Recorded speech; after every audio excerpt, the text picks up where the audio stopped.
求生戰室2.0啊！我哋咧特別為咗世界盃2026開咗呢個特輯啦。咁嚟到最後一集，我哋有一個重量級嘉賓啊，有我哋香港著名嘅體育嘅評述專家鍾志光先生。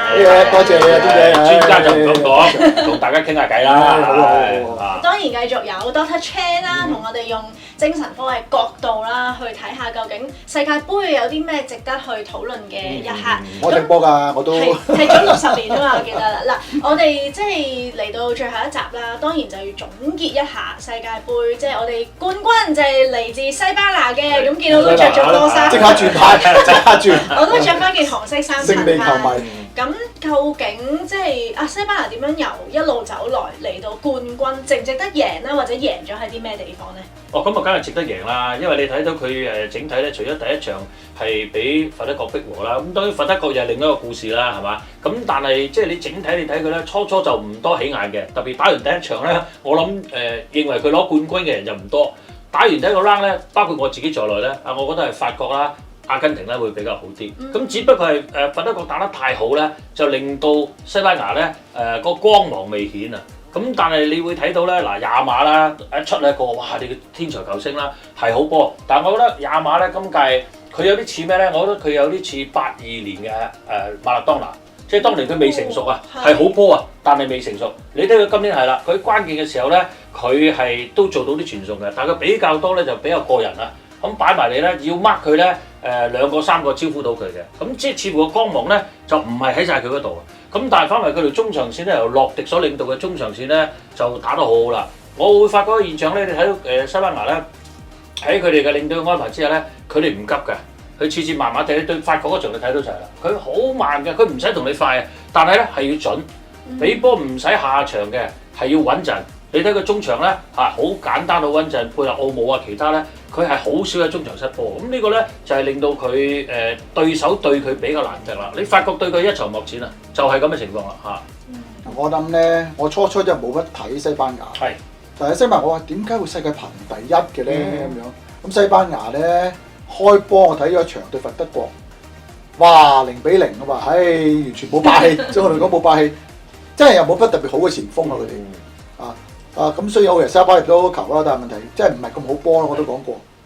咁但係我一睇決賽嗰場咧，優勝劣敗，成個中場冇得傾嘅。我同你話，得中場得天下，冇得傾。一個洛迪克蘭迪斯，我初都唔知點解做隻個足球先生打防中嘅做足球先生，多數啲前鋒入波啲做足球先生嘅啫。哇！睇翻佢真係犀利，打個防中鬥晒全部，啲波去到嗰度就唔會得控制個節奏，慢慢踢。咁亦都個心理上嘅問題就好好嘅，其實好似阿根廷舊年即係上一屆咁樣，第一場輸俾沙嘅阿拉伯，個個麻麻地啫，唔聲攞你命啊！專打混精就係呢啲啊！大家以為西班牙咁第一咁特別啫，冇乜特別嘅啫喎。嗱咁佢人哋咧可能冇咁緊張咧，佢場好容易過。反而阿根廷眾矢之的，場打到死咁滯。你睇對佛得角已經辛苦啦，埃及、英國、英格蘭場都咬到實嘅。真係就算你好波腳軟，大佬班球員都年紀大啦嘛，所以呢個都係心態上咧，我哋所以好似龜兔賽跑，真係唔使開始去好勁嘅。8場波，我頭嗰2場係咁以，即係唔好俾你知道我底細，收尾先慢慢嚟。呢啲先係犀利啊！真係。即係聽得出其實即係我諗。頭先譬如好似鐘仔所講話，喂，你喺中場其實唔需要一定要好鋭利啊，我反而控住個波，我睇準時機，我一下傳入去，哇！啲傳送真係好獨到，我記得我決賽嘅時候係睇到哇哇聲嘅，即係冇諗過，喂，對住阿根廷喎，阿根廷係即係去到110幾分鐘一個射門都未有喎，嗰下係。究竟發生咩事啊？即係原來咧係咯，好似 Doctor Chan 所講就係，你以為阿根廷一開始哇好有霸氣，跟住西班牙好似麻麻地咩？原來你有一個進程嘅時候，你去到最尾就睇得出真實嗰個分別喺邊度啦。不過我諗咧，阿根廷就都有佢個困難嘅，就頭先 Doctor Chan 都講啦，即係沿途咧嗱，如果你睇嗰個出線之後，或者你睇個進程咧，其實你而家望翻轉頭咧。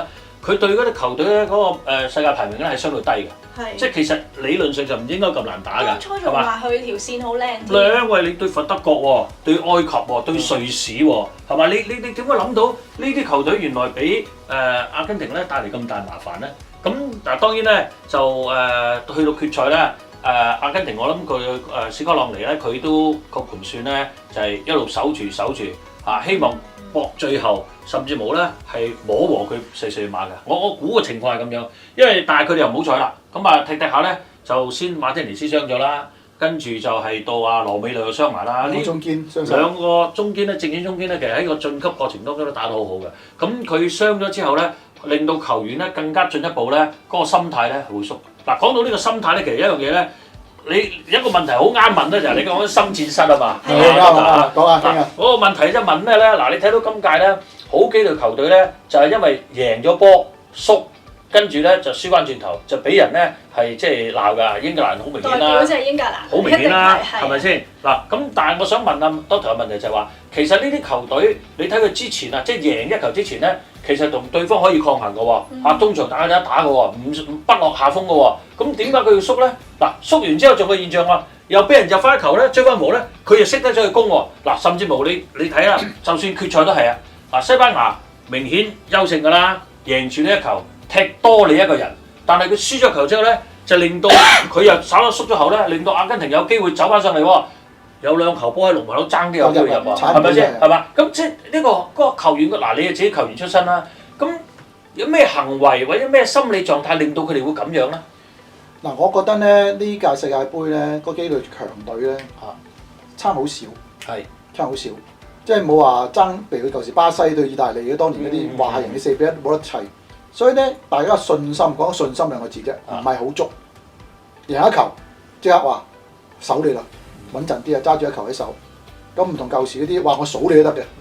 咁變咗咧就呢個咧係今年我特別嘅覺得咧就話實力好相近，啲領隊有時好難怪。我同阿紀賢做個杜曹嗰度，你話佢點啊？佢對墨西哥掂喎，係嘛？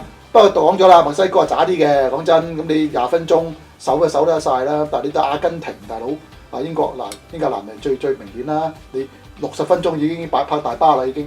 咁呢個係問題啦，即係話其實主要嚟講咧，我覺得領隊唔係球員啦，球員落個場咧冇話信唔信心㗎啦，落到你知打波落到去就癲㗎啦，係咪先？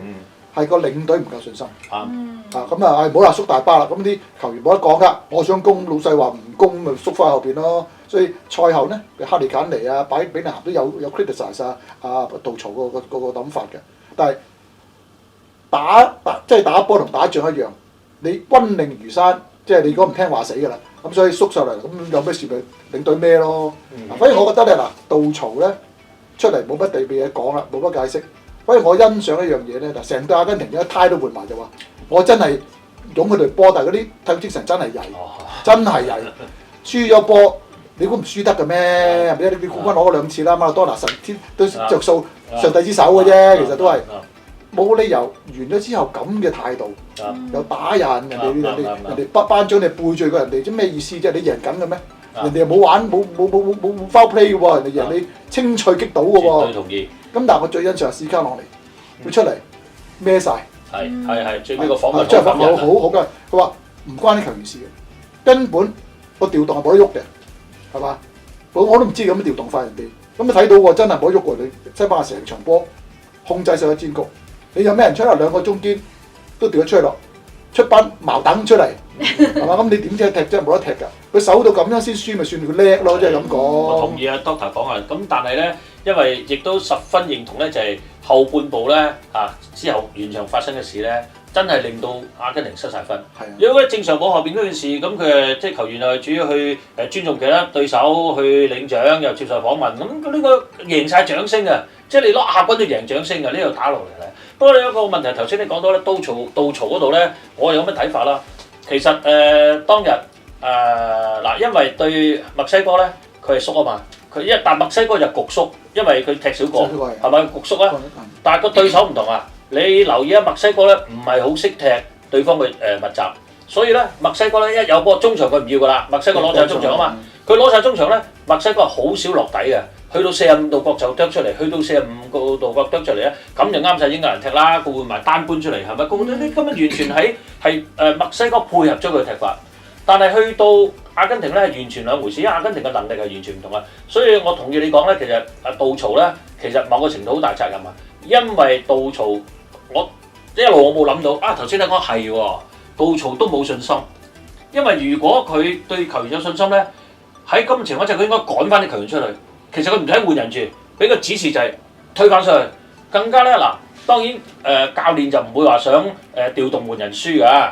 咁但係我就唔明佢當時點解要調走Declan Rice 啊？除非 Declan Rice 傷，我冇問唔知啦。但係佢行出去睇佢冇傷嘅，因為 Declan Rice 嘅重要性咧就係佢喺中場個塞個位頂個位啊，即係好似咧日本冇咗遠藤航咁樣，佢中間頂個位塞個位係頂得好好嘅。你結果一出現咧，你換埋 Declan Rice 走咧，中間咧又換幾個後衞入嚟，嗱後衞一定係縮噶嘛，我打後衞噶嘛，我點會走上中場啫？係咪先？咁你其實響咗警號噶啦嘛，你第一球已經俾阿克倫迪斯射球波，哇高咗啫嘛，咁但係你仲係咁 stubborn，即係呢個教練佢當時我唔敢話佢即係高水平低水平啊，而係阿德頭所講啦，佢融入呢個賽事，而佢亦都係個自信心唔夠。嗱乒乓波咧，我哋講乒乓波咧就有句説話嘅，叫想贏怕輸，佢就係想贏又怕輸啦，結果縮後咧咁就類似啦。阿根廷識踢啊嘛，阿根廷係完全識踢，所以有好多人咧就又埋怨，哎呀史東斯頂漏有乜乜，咁其實嗰個波你諗下，其實嗰個波係。美斯落底，大家睇輕咗佢啊，以為佢得嘅左腳啊嘛，我封佢大位咯，係嘛？原來佢右腳出嚟，嗰波啱啱得個頭咧，乾沙，我覺得乾沙要負責任多過史東斯，因為個波係好靚飄落嚟啊嘛，過咗史東斯頭咧，史東斯就冇辦法㗎啦，跳到盡㗎。問題咧，乾沙咧就冇去，佢係睇住個波啊，佢唔係睇人啊。如果佢睇人咧，個波一出嗰陣咧，佢唔理個波而貼埋馬天尼斯嗰度咧，進攻嘅馬天尼斯啊，咁馬天尼斯未必咁容易頂嗱，可能都入嘅，但係未必咁容易頂。而你而家睇翻轉頭咧，佢成行即係俾佢好容易咯。咁所以有時咧，即係英格蘭我覺得今年係可惜㗎，即係哇真係撐錢面㗎！你去到用贏住一球，點會咁㗎啦？係咪先？嗱嗰場波咧，我覺得咧就我傑寧都傾過下。嗱其實咧喺60分鐘嗰時候贏一球，我嗰陣入咗球。咁其實我哋打波知啦，贏一球對強隊贏一球，球員心應該紅嘅。係啊，紅嘅。係啊。咁我會覺得咧，我哋打波頭先話得中場得天下，仲有一句説話喎，進攻係早過防守。啱。你喺個波喺人哋半場係咁玩係咁攻，你幾個前鋒喺度咧擺喺度，真係佢唔敢上嚟㗎嘛。嗰次我哋講成班縮喺後邊，咪成隊人全部攻你咯。同埋阿根廷中前場個射得頂得㗎嘛，你久守必失㗎。係嘛？所以呢個咧，杜曹我都講啦，佢啱嘅。你打咗80分鐘啦，咁你拍大巴啱嘅，係嘛？你60分鐘拍大巴，俾人撳住踢，遲早死㗎嘛。仲要為到對面嗰啲球員個心都紅翻晒添啊！係啊，咁所以咧就今次咧，我估咧就除咗西班牙陰下走出嚟之外咧，其實好多隊咧有時係過分自信，我都話過猶不及，好似法國過猶不及咁，你灼硬你，使乜咁緊張啲中場就衰咗啦。英格蘭咧就不及啦，信心唔夠，贏一球揦咗一球，就好似個撐線面，你都咁快縮。我起碼哥頓啊，好似迪維斯啲唔好縮住啦，打多10零20分鐘先，就算俾佢1比1又如何啫？冇問題㗎，你驚咩啫？係咪？咁呢個咧就所以即係打波好有趣啦，好似捉棋咁，啲球員咧啲棋捉嗰個係我哋或者領隊嗰啲，有時咧就所以嗱呢個。叫做西班牙嗰個咪庫特姆係咪叫庫特姆？係有國內譯庫特姆。庫特姆嗱呢個人係醒目啦，係咪先？雖然你揸部棋真係好靚嘅班，但係佢真係冇前鋒㗎。佢係咁猜，靠一球 catch chance 啫嘛，其實都係。係啊。咁變咗咧，就我覺得咧呢次俾我哋嘅啟示就話咧，第一就話做一件事咧，你要知彼知己，知有幾多自己，人哋有幾多。咁你好似阿根廷對英國咁樣。英國太過睇低自己嘅，驚話一球我就會輸翻㗎啦，費守，咁呢個就係最大嘅錯誤。法國都係以為贏緊嘅，又係調翻轉，你中場唔要，咪俾人攞晒咯咁樣。咁但係至都好啦，嗱波講完啦，啲電影即係叫做曲終人散。但係咧，我覺得呢次嘅世界盃咧，或者同阿鐘仔啊傾下咧，我最感動咧就話，除咗好多隊啊之類，仲係有隊叫做佛德國嘅隊伍出嚟之外咧，我覺得好多感人嘅場面嘅其實。因為幾代我哋幾代嘅所謂冇話球王啦，即係最勁嘅 C 朗啊、阿美斯啊、阿波迪啊，都差唔多退啦。但係你睇到佢哋啲情感係好好，咁所以季軍戰同埋冠軍戰個打完之後嗰個場面咧，係兩樣唔同嘅事，兩個世界嚟嘅。法國對英國英格蘭贏6-4，好似俾人數，發覺其實好冇癮嘅，俾人數未試過數咁多。但係你睇完咗場，佢哋唔慶祝唔會咩，佢攬住大家，好感人嘅其實。睇翻阿根廷輸咗之後，哇嗰啲好似喂我唔輸得㗎，乜出嚟喐你啊，踢你叉頸係嘛？即係呢啲係真係唔要得嘅。呢個多口槍我都想問下，因為頭先分析咗啦，即係英格蘭點解，即係我哋講咗幾大熱門啦，英格蘭輸啲乜，法國輸啲乜，咁西班牙贏啲乜。阿根廷我哋頭先講過就係話啊，佢個進程都比較艱難，所以可能球員都幾攰啦。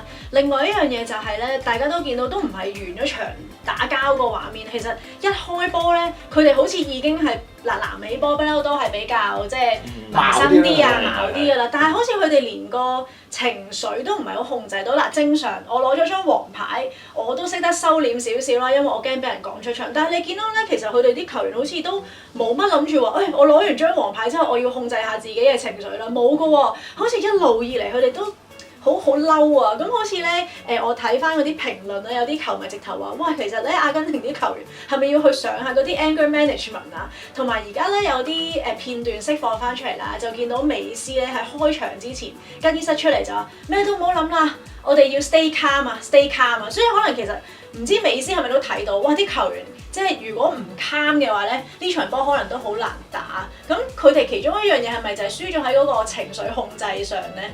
嗱，我估咧兩樣嘢啦，波係輸嘅，即係佢唔係輸個人技術。我覺得逐個稱咧，佢未必輸俾西班牙嘅。但係成隊打起上嚟咧，即係成隊個隊形啊嗰啲咧係唔夠西班牙踢。優勝劣敗你冇得講，你睇場波啲人哋20球入堆射中門，你一球都冇喎，大佬係世界盃咁耐有史以來最曳嘅數字嚟嘅噃。咁我諗咧嗱，當然啦，全部嗰阿根廷球員咧都係啲有名球員嚟嘅，踢都係頂級嘅聯賽。喺咁惡劣環境，都未試過踢得咁難踢，好似我踢波攞波攞唔到，興啊踢到猛啊，唔識冷靜啊，猛啊！即係變咗嚟講咧，一開波已經矛啦，其實啊好多球嗰啲英國名宿嗰啲可能話哇呢個踢到咁多，一早2個黃牌出咗去啦之類嘅嘢，其實係嘅。其實帕尼迪斯出嚟咧，其實應該紅牌好耐嘅，作洛迪嗰球。跟住有幾球唔收腳踩落去㗎，不過個球證係正放咗少少。佢控制唔到個情緒啊！你帕尼迪斯出嚟咧，可能佢一出咧完全自己情緒都高漲啦。咁佢咧叫做咧就越踢越過癮啊！咁變咗咧其實佢應該一早2黃1紅嘅。咁但係你話嗱，整體嚟講咧，我又覺得阿根廷唔係話非常矛喎，即係比較啫嚇，比較同巴拉圭記唔記得巴拉圭嗰場啊？巴拉圭嗰場真係離晒譜嘅。即係最離譜就係都冇牌喎，嗰個更加離譜。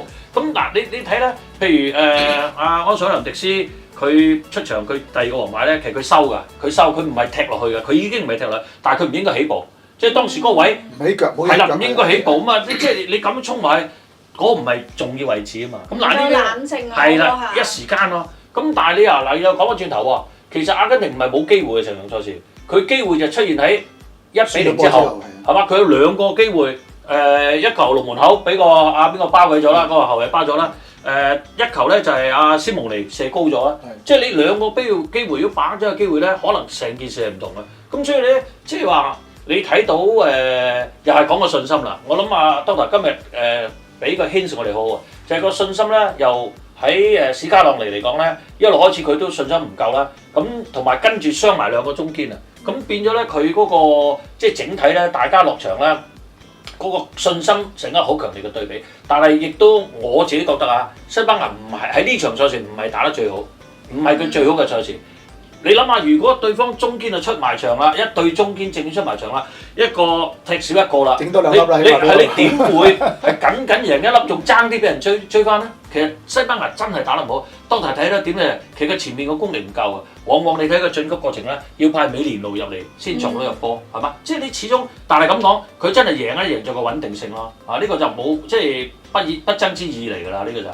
咁頭先都多昌提過就係話其實球員落到場咧，基本上你腎上腺素好高啦，可能有時你都唔會話咁冷靜㗎啦，仲點諗到係喎我有黃牌喎唔好啦，唔好起步啦。咁平時有冇話有啲咩方法，即係 team talk 教練點算啊？即係明知我班仔就係一落場就衝，跟住然後分鐘咁樣就攞牌，然後可能大家一齊受傷，咁點樣去？即係去管理下佢哋情緒先咧，即係美斯都有做 team talk 但係原來都係唔 work 喎。嗱，其實咧就我有帶隊波啦，咁就有啲球員咧個性格係有啲咩嘅，即係落到場係癲癲地嘅，有時會俾人辣得興咧就掹都掹唔住嘅。咁所以呢啲球員咧，我哋有時會即係要拎佢埋嚟講下。抽佢出嚟係咪？同埋咧，如果真係見到咦有少少火咯喎，唔對路，我哋就換走佢啦。呢個就係我哋做領隊或者我哋打波嗰時嘅感覺嚟嘅。因為你話 team talk 喺一個咁嘅場合，有時真係個人即係好迷茫嘅落到去，其實尤其是啲決賽係咪先？咁然之後咧，你有時咧，你話叫佢冷靜，點冷靜？有啲人話點冷靜啊？係咪先？咁所以咧，有時咧，我哋咧呢個係平常我哋要做功夫啦。即係打波嘅時候咧，一定要灌輸俾啲球員聽啦。第一喺咩環境贏好輸好，保持個心態要冷靜。你冷靜咧，變咗到自己。咁但係都要睇佢平時嘅人個性格同埋佢不嬲嘅成長嘅背景點樣嘅。所以而家好㗎，啲僆仔一早細個踢波啲 U 幾又7、8、9啲，一路計住咧，又話呢個好鬼燥啊！譬如我哋有球員都係㗎，一喐咁你俾今次我哋幼兒啲啊，中意踢波兩個紅牌，我鬧到咧俾我衝出嚟又有人一踢又興啊！我你唔好踢，你呢啲牌唔好踢。有時真係冇辦法嘅。咁但係咧就始終一句説話啦，比賽咧喺球場上邊咧，所謂球場英雄地，正式即係入咗球場都唔想輸，我咁老我都唔想輸嘅啲波。咁但係咧有時候你個環境好似呢次阿根廷咁咯，即係就算我係史卡朗尼，根本個局就係輸嘅，係嘛？咁你唯有就叫啲就搏一搏有一樣嘢咧，就話你不如咧冷靜啲。搏手搏，好似上一次佢都係阿根廷對法國都係摸和12碼啫嘛，係嘛？你有機會嘅話，盡量冷靜啲，摸和佢先算，唔好咁狼。你踢少咗一個咧，你仲難踢嘅其實。不過咧就講真咧，阿根廷我都話咯 ，A、B、C 南美 Argentina、Brazil、Chile 最好都係巴西嘅啫。阿根廷同智利都矛到死嘅踢波攞波唔攞腳唔攞波嗰啲人冇辦法嘅呢啲，可能個傳統係咁踢法。咁呢個真係要戒嘅呢啲咁阿根廷呢次我希望佢哋咧翻去冷靜翻啦，輸咗個冠軍都亞軍啦，其實好叻㗎啦，其實就，但係佢輸嗰個球品球德咧，全世界睇到，呢個先係最大嘅損失，我覺得就係。或者可以向啲好嘅例子學習下，譬如埃及。譬如沙拿啦，或者係挪威、荷蘭特啦，其實佢哋兩個咧都有做過一啲mindfulness 嘅動作嘅，即係佢哋兩個其實私底下咧，佢哋都好中意做啲靜觀修行所以感覺上佢哋嗰個 EQ 真係喺球場上係高好多，即係都有好多唔同嘅情況去俾人侵犯，或者可能佢覺得逆境踢得唔順，但係佢哋都係會笑笑口唔會有啲咩好矛嘅畫面見到㗎，係啊，即係我覺得我哋都可以向下呢啲球星學習。不過呢個情況咧就好個人嘅，即係等於係頭先阿 Doctor Sen 所講咧。即係每個人嘅性格唔同嘅，咁我都見過好多咧喺場外好先生嘅，一落場癲嘅，哇！一落場就癲嘅，一落場都傻晒㗎，亂踢㗎，即係真係有㗎，即係你想象唔到嘅喎，平常佢就彬彬有禮好客氣哇！一落場變咗第二個人，咁呢個喺你哋譬如喺你啲科上面咧有咩？即係體會咧，係咪心理學精神學方面有咩體會？點解人會咁樣咧？其實中我哋踢波咁耐都知啦。我哋有啲上次同傑玲講，有啲教授又教書老師一落到場，哇！俾人踢親，粗個爛事又打人又成。咁兩樣分析嘅，就話咧，第一，我哋香港人唔好話全世界都係㗎啦。我諗平時嘅人咧好多壓力嘅，其實。你要做一個好人，做一個彬彬有禮嘅老師教授，你又唔講得粗口，又唔鬧得人嘅。你鬱結好多嘢，踢波係一個好嘅環境俾你發泄，所以我成日覺得踢波係好嘅其實。總之你冇打人冇踢到人傷就得㗎啦。你有時真係猛講幾句粗口，好平常嘅其實。呢個係一個發泄嘅途徑。但係咧上一次我都講咧就話我哋一隊波或者咩發覺有啲球員突然間嘅情緒變得好快。點解會咁？有時都唔係咁癲嘅踢波。咁咧我哋咪要捉佢話喂，近日有冇咩事幹你屋企？我自己都係嘅，有一場波上次同傑玲講，無端端我都好興嘅，贏緊6-0我哋嗰隊波，有個踢得幾唔好，我發脾鬧，你唔追乜，收尾個領隊同我講，Doctor做咩咁燥呢排？因為嗰排啱啱有老人家走嘅，即係落到場自己都唔知嘅。呢啲咪我哋要喺足球裏邊一隊 teamwork 嘅時候咧，除咗踢波之外咧，我哋關顧下身邊嘅人嘅情緒。有時候即係尤其是異常，我成日講異常。最近嗰個即係有個社工跳樓，跟住個女跳樓嘅，我都有訪問，我都話留意咩叫異常？異常即係不同平常。